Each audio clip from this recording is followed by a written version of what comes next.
كانت ساكنة في استوديو، بعد كده سكنت في شقة 300 متر تمليك. ازاي؟ إيه اللي حصل؟ خليكم معايا.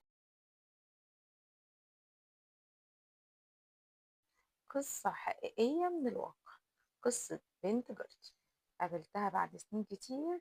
هي اللي حكت، قالت لي أنا يا تيتا اتجوزت كده في شقة عاملة زي الاستوديو.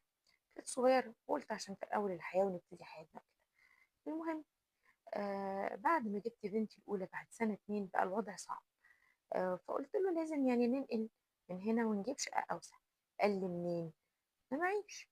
هو تمن المكان اللي احنا قاعدين فيه دي اللي عاملة زي الاستوديو، وهو بس اللي معايا. واسكتي ومش اسكتي، الشقق ايه؟ عليت وبقت أقل شقة 600 و 700 ألف جنيه. لا يمكن ألاقي شقة أقل من كده في الوقت اللي هم كانوا بيشتروا فيه شقة يعني يا ولاد. المهم كانت الشقة بتقول لي اللي هم قاعدين فيها كانت حوالي 250 ألف جنيه. المهم بقى إيه، تجيبوا يمين شمال كان يمين، قال لها لا، لا يمكن أسيب الشقة دي. فبتقول بقى يئست وزعلت كده، بس أنا جوايا حاجة عمالة تقول إن شاء الله أنقل الشقة أحسن.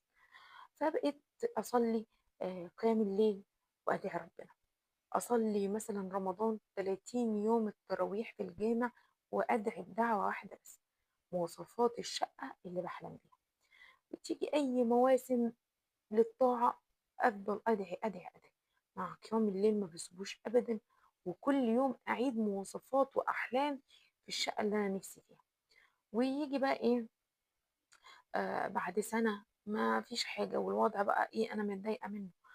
المهم قلت لا، ده أنا أنزل أدور، ولما أدور هلاقي. وفعلا لما انزل ادور الاقي كل حاجه غاليه جدا، والاسعار غاليه جدا، والدنيا ايه، عاليه جدا، ومفيش شقه حتى ب 500,000. فعلا زي ما هو قال لي. طب ايه العمل؟ ايه العمل؟ بقيت اصلي. قعدت تقول لي ايه العمل؟ ايه العمل؟ بقيت ايه، اصلي واعمل اللي عليا وادعي بالمواصفات الشقه اللي انا نفسي فيها. بتقول لي يا تيتا والله هو اللي جاب الشقه، وهو اللي سعى ليها، وهو اللي لقاها. وشقة واسعة ومتوضبة سوبر سوبر لوكس، معمارة جميلة جدا مع جيران جمال جدا، ومريح جدا نفسيا، وبكل المواصفات اللي أنا قلت عليها، وكل المواصفات اللي أنا طلبتها من ربنا. سبحان الله، وأحلى كمان. والمهم بقى إيه، بقيت مبسوطة وواسعة جدا، وتحفة وفي مكان راقي جدا. وبقيت مش قادرة أصدق وأقول الحمد لله.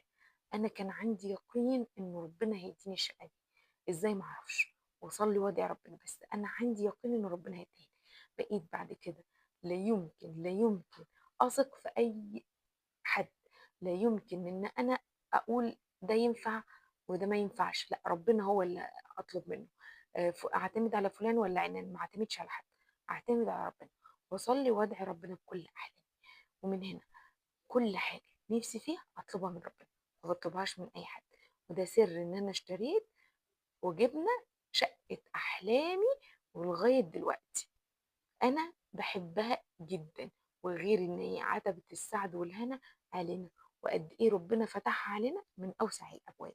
فيا ولاد انا دي تجربه حقيقيه، قلت احكيها لكم، يمكن تنفعكم ان شاء الله. واي حلم انتوا تحلموه تدعوا ربنا بيه وتصلوا وما تيأسوش ابدا. بعد سنه بعد اتنين ان شاء الله اكيد اكيد ربنا هيديها لكم.